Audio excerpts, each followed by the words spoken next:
Welcome to the banker lamp. Please enjoy the video. You start by taking the dropper apart. Separate the bulb from the tip and tube so water reaches every surface. Rinse each part under warm running water until you see no syrup or milk film. This removes sugars that feed bacteria. While rinsing, use a small bottle brush or pipe cleaner to scrub inside the narrow tip. This mechanical action removes deposits that water alone won't. Once done, give each part a final flush to dislodge trapped particles. Now you sanitize the clean parts to kill microbes. Boiling is reliable. Submerge components in rolling water for 5 minutes, making sure no air pockets trap heat. If the manufacturer allows, a steam sterilizer or dishwasher on the top rack is an effective alternative.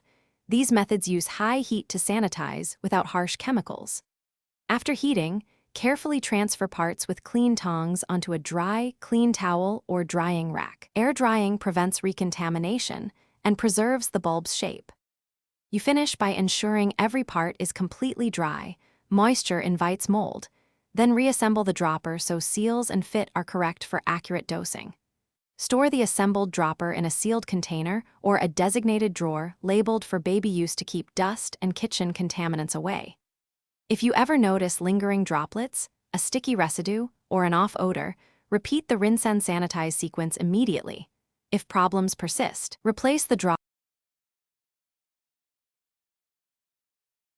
Thanks for watching. If this was helpful, leave a like and consider subscribing. See you next time.